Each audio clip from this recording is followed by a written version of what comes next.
Okay, it's earlier in the morning than I might like it to be.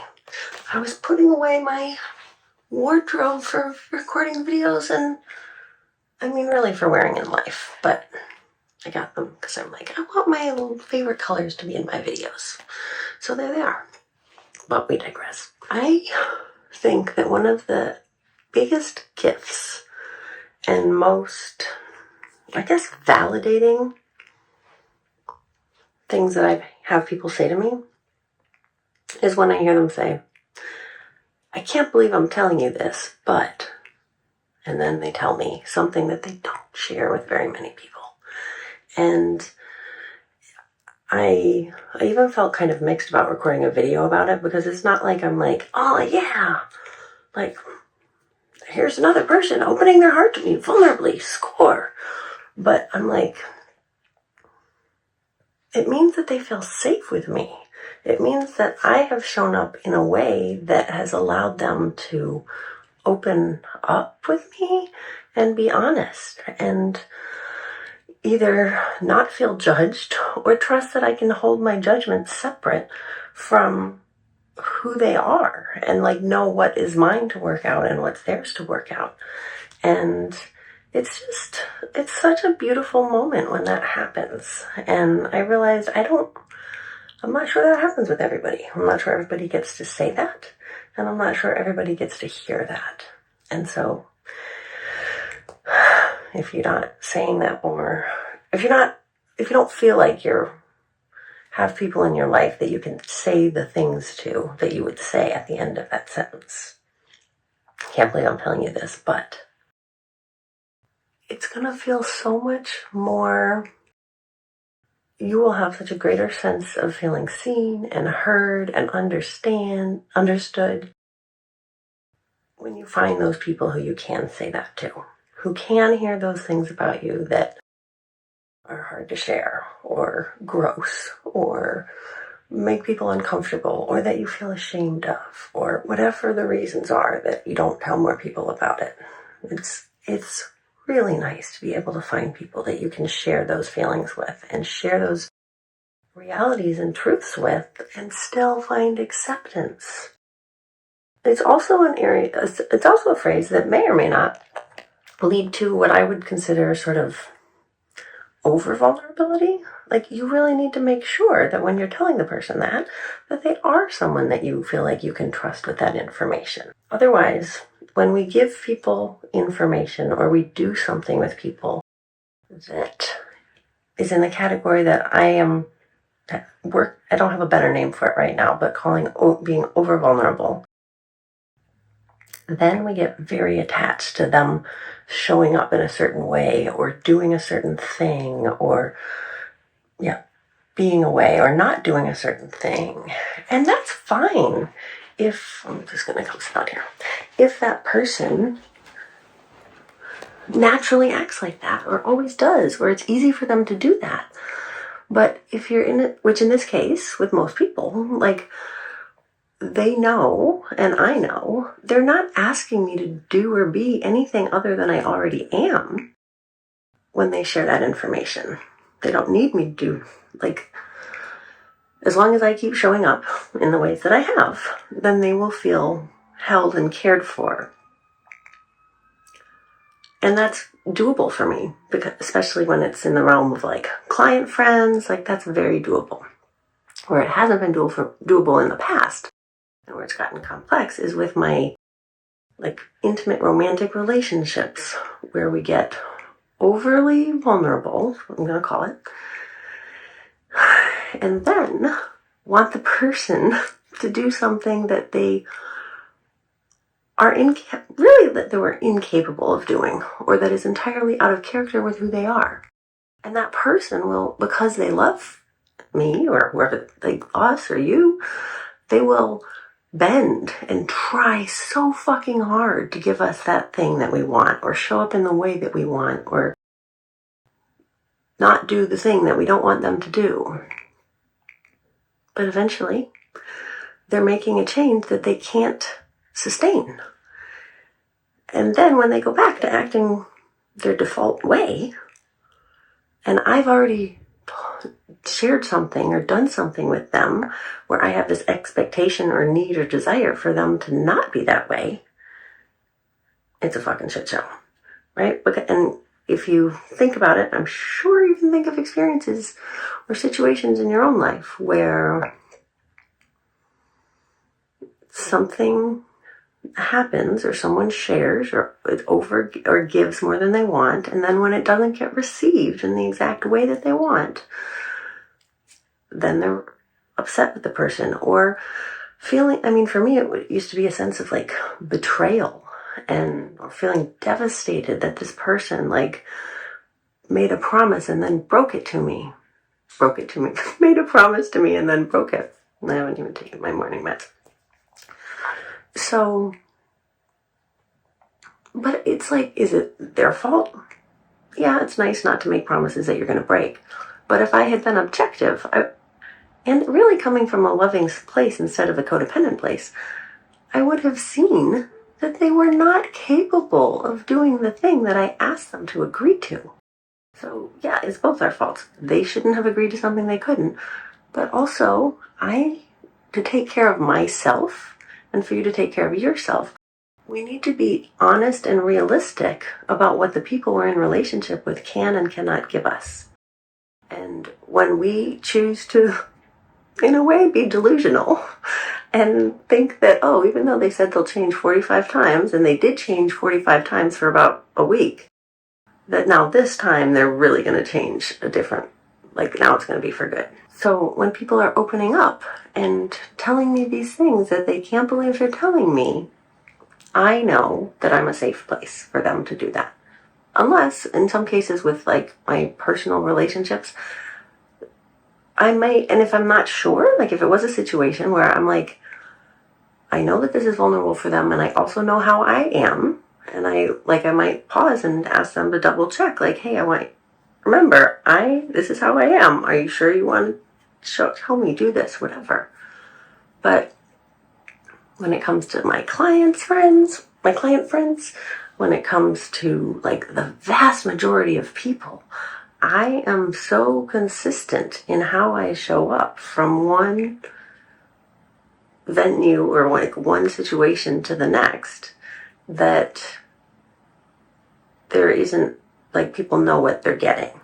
And I'm not saying I'm always consistent or that my moods don't go up and down. They certainly do. But the context doesn't, for better or for worse, like, though that shift in moods is not going to show up very differently no matter where I am. Do you know what I mean? So, and there's a way that is very, I think, reassuring to people when they see, or when you see, like, Jesus, she really is the same in person as she is in video. Or, like, geez, she really is the same when she meets my wife and as when she's talking to me. Like, I change maybe the depth of how I show up, and I am good at like finding bridges to build rapport with the person. And so those are going to be different bridges based on different people. But I'm still Wendy. I'm still tracking the fuck out of emotions. I'm still looking for openings and connections. I'm still generally, like, when am I tracking? My goal is to hear and understand what this person is saying. And then there's also times when I'm like, so that I can introduce a new concept or like share a new idea and see how it lands. And like, those things about me don't change from context to context. And so that makes it easier, I think, to share and to be like, I can't believe I'm telling you this, but I can, because you've shown up in a way till now that leads me to believe you're probably going to keep showing up in that way in the future. And that really works for me. And it's just like a beautiful moment.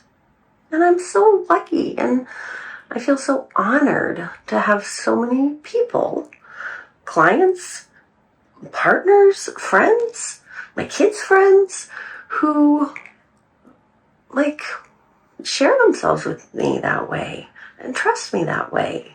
And Well, now it makes me almost want to cry because we just don't have. I guess I think too, like with the election,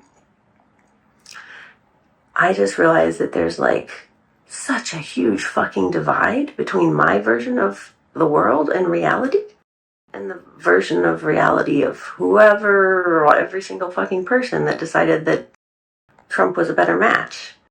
And this is a big left turn at the end of this video, but so it goes.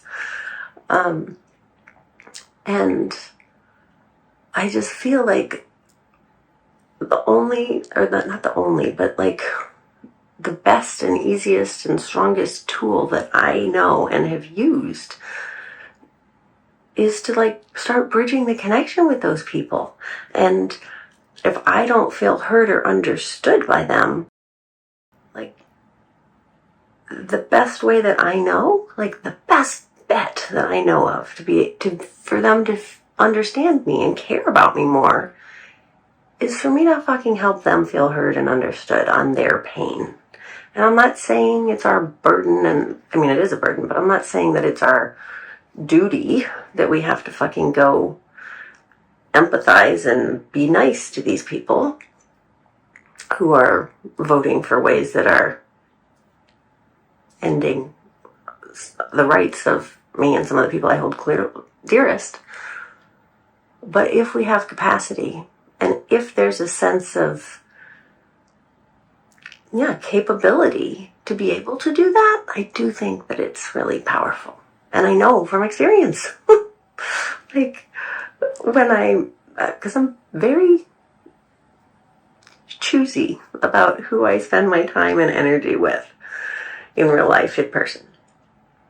But there's certain situations where I run into people, like where I'm meeting the in-laws. When you're poly, there's multiple in-laws to meet. Or like situations like that where we're at the brake shop the other day, whatever, where I'm thrown into a room with randos, and sometimes it's because I'm here in Florida, but anywhere,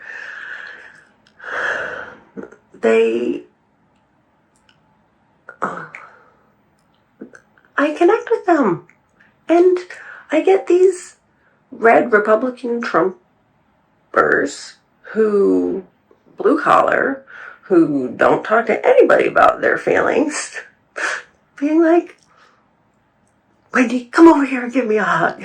And then because they feel so seen and heard and understood and supported by me. And this was the case a while back, and with my partner's family, and we're heading out the door, and they're like, "Love you guys." And I met the guy the day before, 2 days before, but I felt that way too, because when people do open themselves up to you, and you see the like tender, vulnerable, beautiful heart underneath the rough exterior, you can't help but love it. And it's hard to get there for some people. And it does require, I guess for some people, putting their own agenda aside. Maybe it's because my agenda is connection that I don't have to put it aside necessarily. But like, that's what builds the bridges. And that fucking guy didn't have, there's just like, I have a voice for him, to him, in a way that nobody else in his life does, because he listens and trusts me, because I listened to him and gave him good reason to trust me. And because I'm this steady, like, it's hard to explain, because every time I say I'm steady, I'm like, wow. I mean, I also have I call it the adhood, the ADHD. Like, I'm not always consistent moment to moment necessarily, as you've seen in this video. But I am consistently, like, I don't know, it's like a magnet, kind of. I'm a magnet that kind of moves like this, but I'm always kind of being pulled in this direction of more closeness, of more connection, of more open-heartedness, of more acceptance and kindness and patience and gentleness with each other. Because there's remarkably little of that in most people's lives. And even for those of us who are blessed to have more people in our lives that we do get those things from, we need to fucking band together. And yeah, I have another video I'm going to do which touches on these same topics, but it's about the deficit of feeling heard that there is in this world right now.